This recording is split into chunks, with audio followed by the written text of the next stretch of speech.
NCT class 6 सामाजिक विज्ञान का पहला चैप्टर आज हम इस वीडियो में कवर करेंगे। इस वीडियो को ध्यान से देखिए।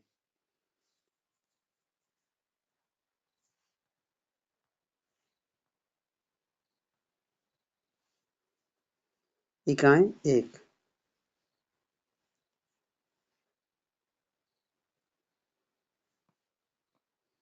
विविधता। पाठ की शुरुआत पंक्ति पर ध्यान दीजिए। अपनी कक्षा में चारों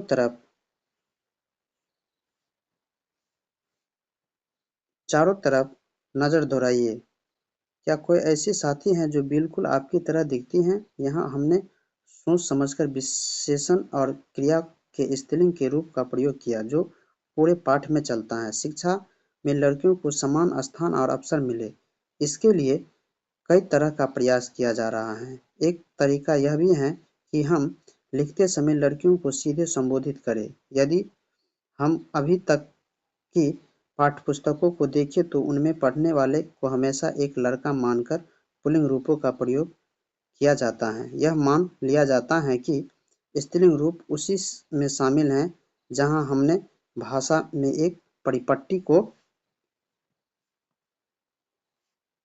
बदलता है। इस प्रकार के अलावा हमने कुछ अन्य पाठों में भी स्त्रीलिंग के रूप का प्रयोग किया है। विविधता की समझ। आपकी उम्र के 3 बच्चे ने ऊपर दिए गए चित्र बनाए हैं। खाली बक्से में आप अपना चित्र बनाइए। क्या आपका चित्र इन 3 जैसे ही है? हो सकता है कि आपका चित्र इन तीनों से बहुत भिन्न हो, जैसे ये तीनों चित्र भी आपसे एक दूसरे से नहीं मिलते हैं। ऐसा इसलिए क्योंकि हम सबका चित्रण करने की अपना अपना तरीका होता है। जिस तरह हमारी चित्रकारी में भिन्नता होती है, उसी तरह हमारे रंग रूप खान पान में भी भिन्नता है। आप अपनी अध्यापिका की सहायता से यह पता कीजिए कि आप में से कितने साथी यों के जवाब एक जैसे हैं। क्या कक्षा में कोई ऐसी साथी भी हैं जिसकी सूची आपको सूची में हूबहू मिलता है? शायद नहीं हो। हालांकि ऐसा होगा कि कोई साथी के कुछ जवाब आपके जवाबों से मिलते जुलते होंगे। कितने साथी को आपके जैसे किताब पढ़ना पसंद है? आप कक्षा के विद्यार्थी कुल मिलाकर कितनी भाषाएं बोलते हैं? इनमें अब तक आपको यह अंदाजा होगा कि कई भाषाओं में आपका अपने साथियों की तरह और कई मामलों में आप उनके बिल्कुल अलग हैं।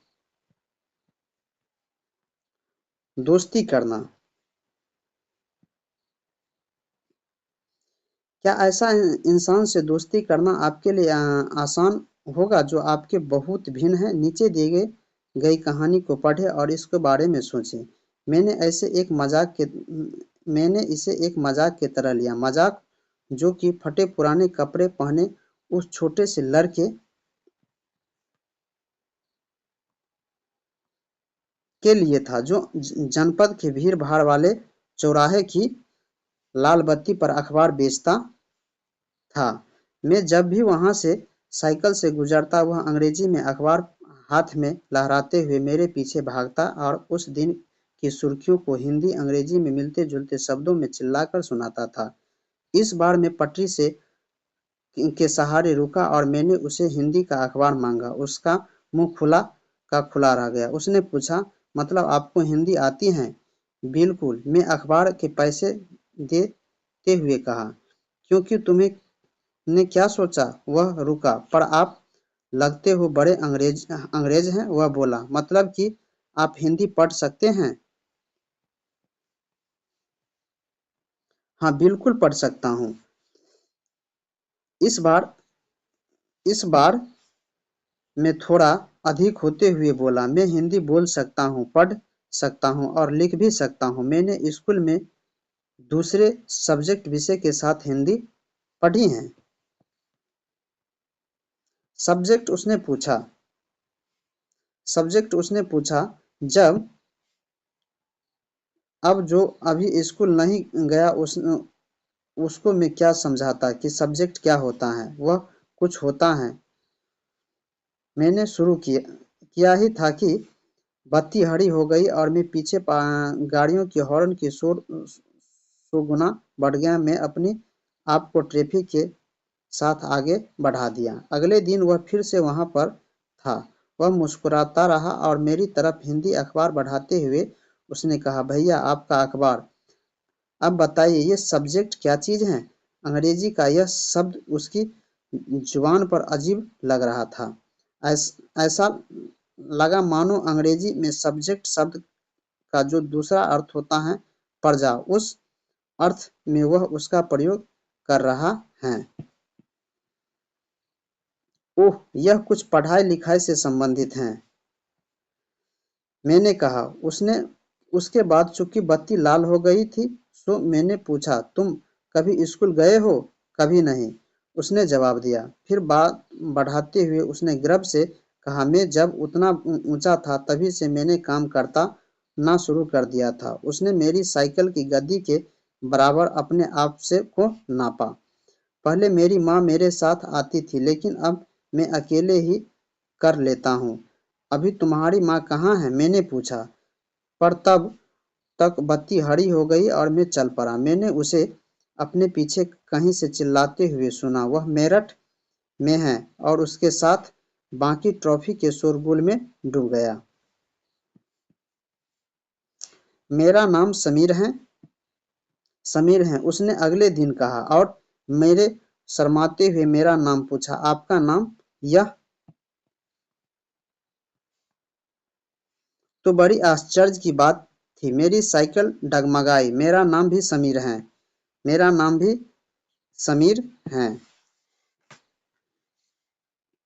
समीर है, मैंने बताया। क्या? उसकी आंखें एकदम से चमक उठी। हाँ, मैं मुस्कुराते हुए कहा। तुम्हारे पता है समीर का अर्थ? हवा, पवन। और पवन पुत्र कौन कौन है जानते हो? हनुमान। तब उसने, आप समीर एक और मैं समीर दो, उसने खूब खुश होते हुए कहा। हाँ ठीक है, मैं जवाब दिया। अपना हाथ आगे बढ़ाया। हाथ मिलाओ समीर, समीर दो। उसका छोटा सा हाथ मेरे हाथ में एक नन्ही चिड़िया की तरह समा गया। मैं साइकिल चलाकर आगे बढ़ चुका था, पर उसके साथ ही गर्माहट अब तक महसूस कर रहा था।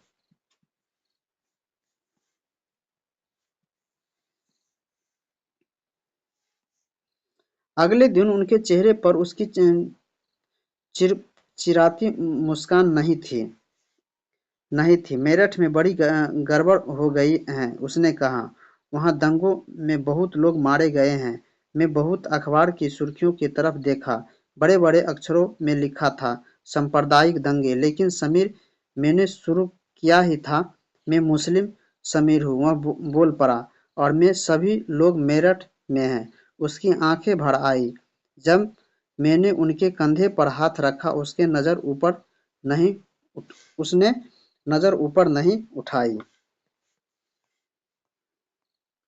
अगले दिन वह चौराहे पर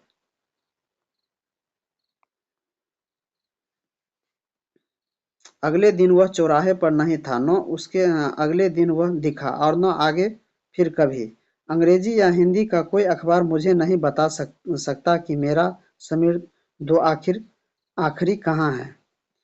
जहाँ समीर एक एक को अंग्रेजी ज्यादा अच्छी आती है, वहीं समीर दो को हिंदी बोलता है। हालांकि दोनों की भाषाएं अलग हैं, फिर भी दोनों एक दूसरे से बात कर पाए। उन्होंने इसके लिए प्रयास किया क्योंकि उनके लिए बात करना महत्वपूर्ण था। समीर एक और समीर दो की धार्मिक एवं सांस्कृतिक पृष्ठभूमि भी अलग है। जहां समीर एक हिंदू है, वहीं समीर दो मुसलमान। दोनों में दोस्ती हुई। दोनों दोस्ती करना चाहते थे। खान पान, पहनावा, धर्म, भाषा आदि की ये विभिन्नताएं विविधता के पहलू हैं।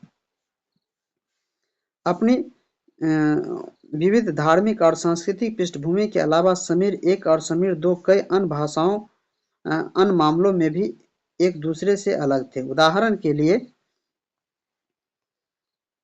समीर एक स्कूल में पढ़ाई की थी, जबकि समीर दो अखबार बेच रहा था। समीर दो को स्कूल जाने का मौका मिला ही नहीं। नहीं, आपने संभवतः अपने इलाके में ऐसे कई लोगों को देखा होगा, गरीब हैं और निजी भोजन, घर और कपड़े की जरूरत भी पूरी नहीं हो पाती है। यह फर्क उस फर्क से अलग है जिसके बारे में हमने पहले पढ़ा है। यह विविधता का रूप नहीं है बल्कि गैर बराबरी का रूप है। गैर बराबरी का मतलब कि कुछ लोगों के पास न अवसर हैं और न ही जमीन या पैसा जैसे संसाधन जो दूसरों के पास हैं। इसीलिए गरीब और अमीर विविधता का रूप नहीं है, यह लोगों के बीच मौजूद असमानता यानी गैर बराबरी है। जाति व्यवस्था और समानता का एक और उदाहरण है। इस अवस्था में समाज को अलग अलग समूहों में बांटा गया। इस बंटवारे का आधार था कि लोग किस किस तरह काम करते हैं। लोग जिस जाति में पैदा होते हैं उसे बदल नहीं सकते। उदाहरण के लिए, अगर आप कुम्हार के घर में पैदा हो गए तो आपकी जाति कुम्हार ही होती है और आप उस बस वही बन सकते हैं। कोई व्यक्ति जाति से जुड़ा अपना पैसा भी नहीं बदल सकता। इसीलिए उस ज्ञान के अलावा किसी अन्य ज्ञान को हासिल करना जरूरी नहीं समझा जाता। इसी गैर बराबरी पैदा हुए। आप इसके बारे में अगले पाठों में पढ़ेंगे। विविधता हमारे जीवन को कैसे समृद्धि करता है।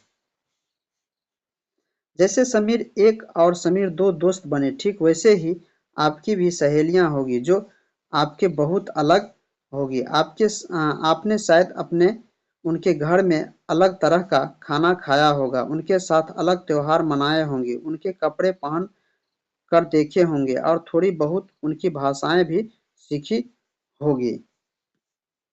आपको शायद तरह तरह के जानवरों,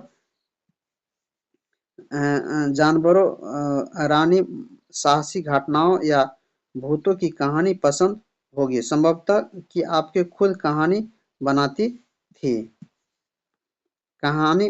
बनाता भी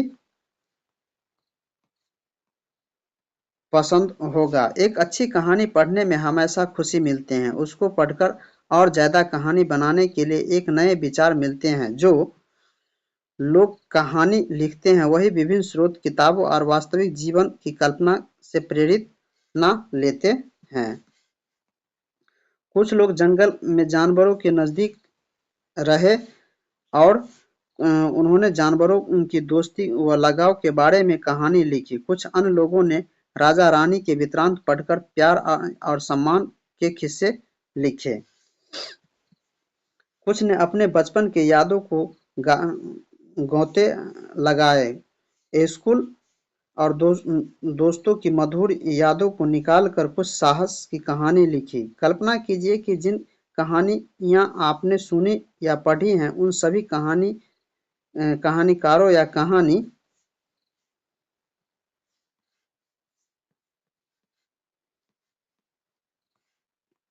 सुनाने वालों को ऐसा जगह पर रहा होगा रहना रह सुनाने वालों को ऐसा जगह पर रहना पड़े जहां लोग केवल दो ही रंग के कपड़े पहनते हो, लाल एवं सफेद। एक तरह का खाना खाते हो, शायद आलू, समान रूप से सेवन, दो पशु पक्षी को पालते हो, उदाहरण के लिए हिरण और कौवा, और केवल सांप सीढ़ी खेल से अपना मनोरंजन करते हो। ऐसी जगह रहकर वे कैसी कहानियां लिख पाएंगे। भारत में विविधता। भारत में विविधता का देश है। हम विभिन्न भाषाएं बोलते हैं, विभिन्न प्रकार का खाना खाते हैं, अलग अलग त्योहारों मनाते हैं और विभिन्न विभिन्न धर्मों का पालन करते हैं। लेकिन गहराई से सोचे तो वास्तव में हम एक ही तरह की चीजें करते हैं, केवल हमारे करने के तरीके अलग हैं।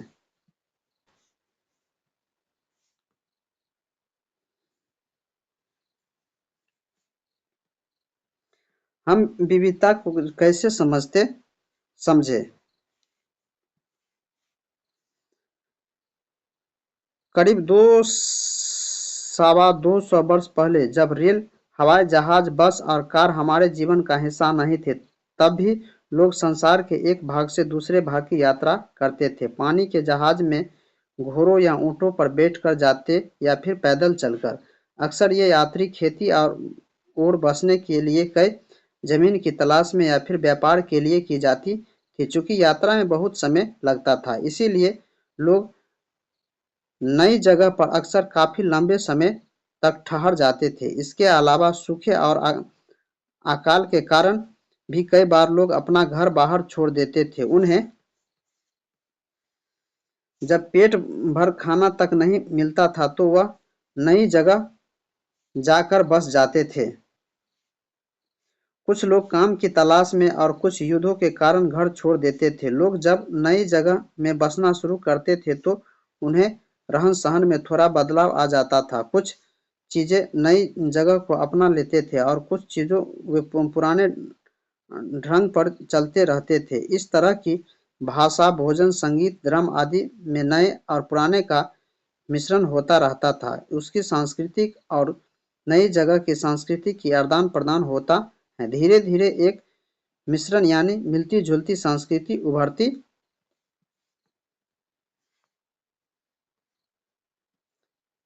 अगर आप अलग-अलग क्षेत्रों में इतिहास को देखो तो हमें पता चलेगा कि विभिन्न सांस्कृतिक प्रभावों ने वहाँ के जीवन और संस्कृति को आकार देने का योगदान किया। इस तरह के कई क्षेत्र अपने विशिष्ट इतिहास के कारण विविधता संपन्न हो जाते थे। ठीक उसी प्रकार लोग अलग-अलग तरह की भौगोलिक स्थिति से किस प्रकार समन्वित बैठाते हैं, उससे भी विविधता उत्पन्न होती है। उदाहरण के लिए समुद्र के पास रहने वाले और पहाड़ी इलाकों में रहने में बड़ा फर्क है।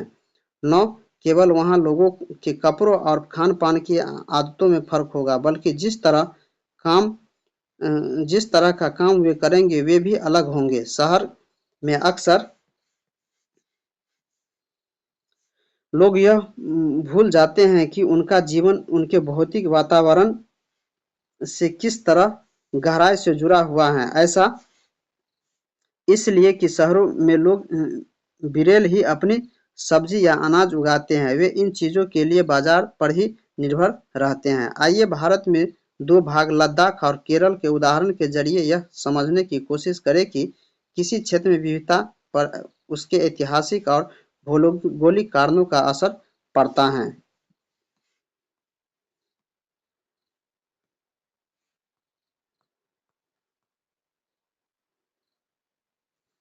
ऊंचे पहाड़ों वाला रेगिस्तान इलाका लद्दाख। ये लद्दाख है, पूरा ऊंचे पहाड़ों वाला रेगिस्तान इलाका। रेगिस्तान होने का यह मतलब नहीं कि व्यापारी यहाँ आने के लिए आकर्षित नहीं हुए नहीं हुए।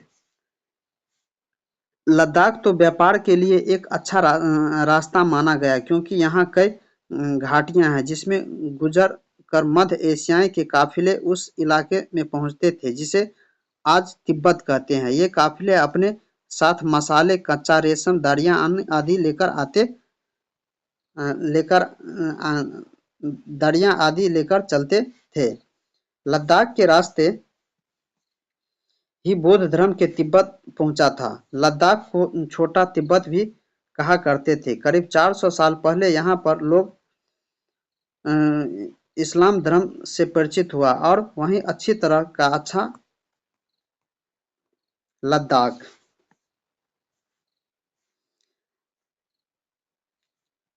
लद्दाख जम्मू कश्मीर के पूर्व में पहाड़ी में बसा एक रेगिस्तान इलाका है। यहाँ पर बहुत ही कम खेती संभवतः है, क्योंकि इस क्षेत्र में बारिश बिल्कुल नहीं होती है और यह इलाका हर वर्ष काफी लंबे समय तक बर्फ से ढका रहता है। इस क्षेत्र में बहुत ही कम पेड़ उग पाते हैं। पीने के पानी के लिए लोग गर्मी के महीनों में पिघले वाली बर्फ पर निर्भर रहते हैं। यहाँ के लोग एक खास किस्म की बकरी पालते हैं जिसे पश्मीना ऊन शामिल होता पश्मीना ऊन मिलता है। यह ऊन कीमती है, इसीलिए पश्मीना शाल बड़ी महंगी होती हैं। लद्दाख के लोग बड़ी सावधानी से इन ऊनों को इकट्ठा करके कश्मीर के व्यापारी को बेचते देते हैं। मुख्यतः कश्मीर में ही पश्मीना वाले बुनी जाती हैं। यहाँ के लोग दूध से बने पदार्थ जैसे मक्खन, चीज एवं मांस खाते हैं। हर एक परिवार के पास कुछ गाय, बकरी और याक होती हैं। रेगिस्तान होने का मतलब यह नहीं कि व्यापारी यहाँ आने के लिए आकर्षित नहीं हुए। लद्दाख तो व्यापार के लिए अच्छा रास्ता माना गया है, क्योंकि यहाँ कई घाटियां हैं जिनसे गुजर कर मध्य एशिया के काफिले इसके इलाके पहुंचते थे, जिसे आज तिब्बत कहा जाता है।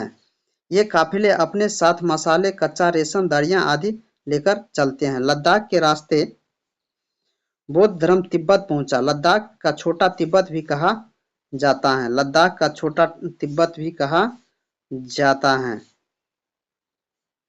करीब 400 साल पहले यहाँ पर लोग का इस्लाम धर्म से परिचय हुआ। अब यहाँ अच्छी खासी संख्या में मुसलमान रहते हैं। लद्दाख के गानों और कविताओं में बहुत ही समृद्ध मौखिक संग्रह है। तिब्बत का ग्रंथ केसर सांगा लद्दाख में काफी प्रचलित है। उसके अस्थायी रूप में मुसलमान और बौद्ध दोनों ही लोग गाते और उसका नाटक खेलते हैं।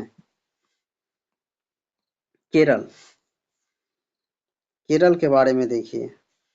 केरल भारत के एक दक्षिण पश्चिम कोने में बसा हुआ राज्य है। यह एक तरफ समुद्र से घिरा हुआ और दूसरी तरफ पहाड़ी से। इन पहाड़ियों पर विभिन्न प्रकार के मसाले जैसे काली मिर्च, लौंग, इलायची आदि उगाए जाते हैं। इन मसालों के कारण यह क्षेत्र व्यापारी के लिए बहुत ही आकर्षित बना है।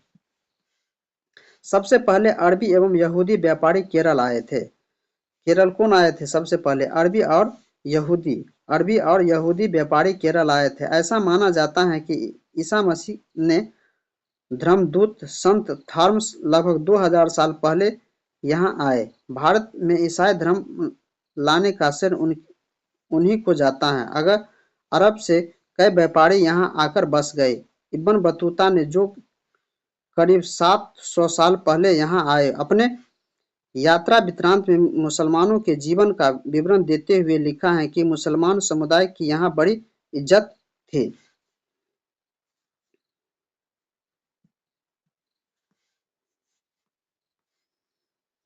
वास्को डी गामा पानी की जहाज से यहाँ पहुंचे तो पुर्तगालियों ने यूरोप से भारत तक समुद्री रास्ता जाना। इसी सभी ऐतिहासिक प्रभावों के कारण केरल के लोग विभिन्न धर्मों का पालन करते और जिन्हें यहूदी, इस्लाम, ईसाई, हिंदू एवं बौद्ध धर्म शामिल हैं। चीन के व्यापारी भी केरल आए। यहाँ पर मछली पकड़ने के लिए जो जाल इस्तेमाल किए जाते हैं वह चीनी जालों से हूबहू मिलते हैं। उन्हें चीनावाला कहते हैं। इस तलने के लिए लोगों ने जो बर्तन इस्तेमाल करते हैं उसे चीना पट्टी कहते हैं। इसे चीनी शब्द इस बात की ओर इशारा करता है कि उसकी उत्पत्ति कहाँ हुई होगी। केरल के उपजाऊ जमीन और जलवायु चावल की खेती के लिए बहुत उपयुक्त है और वहाँ के अधिकतर लोग मछली, सब्जी और चावल खाते हैं। जहाँ केरल और लद्दाख की भौगोलिक स्थिति एक दूसरे से बिल्कुल अलग है, वहीं हम यह भी देखते हैं कि दोनों क्षेत्रों में इतिहास के एक ही प्रकार की सांस्कृतिक प्रभाव हैं। दोनों ही क्षेत्रों में चीनी और अरब से आने वाले व्यापारी में प्रभावित किया। यहाँ केरल भौगोलिक स्थिति ने मसालों की खेती संभवतः बनाई गई। लद्दाख की विशेष भौगोलिक स्थिति और ऊन के व्यापारी को अपनी ओर खींचा। इस तरह पता चला कि किसी भी क्षेत्र में सांस्कृतिक जीवन का उसके इतिहास और भूगोल में प्रायः गहरा रिश्ता होता है। विभिन्न संस्कृति की प्रभाव केवल बीते हुए कल की बात नहीं है। हमारे वर्तमान जीवन का आधार ही काम के लिए एक जगह से दूसरी जगह जाना है। हर एक कदम के साथ हमारे सांस्कृतिक रीति रिवाज और जीने का तरीका धीरे धीरे उस क्षेत्र का हिस्सा बन जाते हैं जहां हम पहुंचते हैं। ठीक उसी तरह अपने पड़ोस में हम अगल बगल समुदायों के लोगों के साथ रहते हैं। अपने रोजमर्रा के जीवन में हम मिलजुल कर काम करते हैं और एक दूसरे की रीति रिवाज को परंपराओं से घुल मिल जाते हैं। विविध की एकता। भारत की विविधता या एकता को उसकी ताकत का स्रोत माना जाता है। जब अंग्रेजों का भारत पर राज था तो विभिन्न धर्मों, भाषा और क्षेत्र की भाषाएं और पुरुषों ने अंग्रेजों के खिलाफ मिलकर लड़ाई लड़ी थी। भारत में स्वतंत्रता संग्राम में अलग अलग परिवेश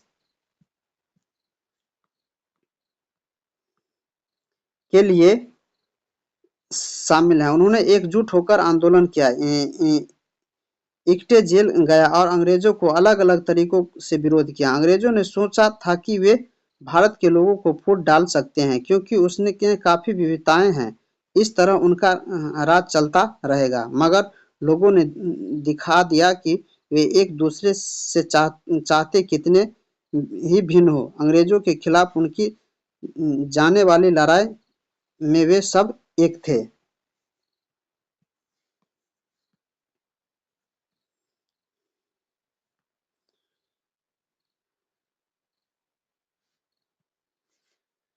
दिन खून हमारे प्यारे भूल न जाना, खुशियां अपनी हम पर आंसू बहा के जाना।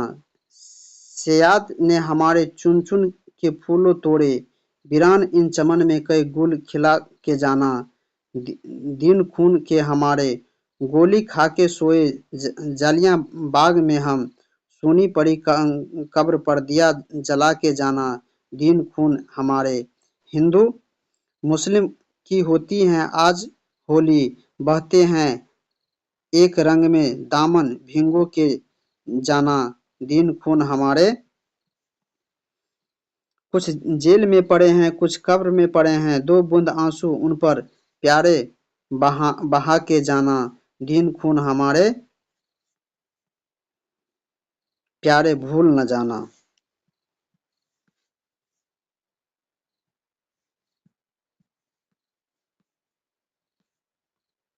यह गीत अमृत में हुए जालियांवाला बाग हत्याकांड के बाद गाया जाता था। इस हत्याकांड में एक ब्रिटिश जनरल ने उस शांतिप्रिय निहत्थे लोगों पर खुलेआम गोलियां चला दी थी जो बाग में इकट्ठे होकर सभा कर रहे थे। महिला, पुरुष, हिंदू, मुसलमान, एक सिख, कितने सारे लोग थे जो अंग्रेजों की पक्षपातपूर्ण नीति का विरोध करने के लिए जमा हुए थे। उनमें से बहुत लोगों को जाने गई और उससे भी ज्यादा घायल हुए। यह गीत उन्हीं शहीदों को याद में गाया जाता है।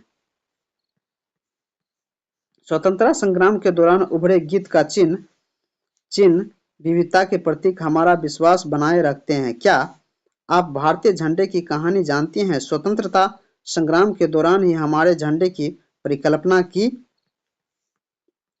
गई थी। यह झंडे को सारे भारत के लोगों ने अंग्रेजों के खिलाफ इस्तेमाल किया था। जवाहरलाल नेहरू ने अपनी किताब भारत की खोज में लिखा है कि भारतीय एकता कोई बाहर से थोपी हुई चीज नहीं बल्कि यह बहुत ही गहरी है, जिससे के अंदर अलग अलग तरह के विश्वास और प्रार्थनाओं का स्वीकार करने की भावना है। इसमें विविधता को पहचान और प्रोत्साहित किया जाता है। नेहरू ही थे जिन्होंने भारत की विविधता का वर्णन करते हुए अनेकता में एकता का विचार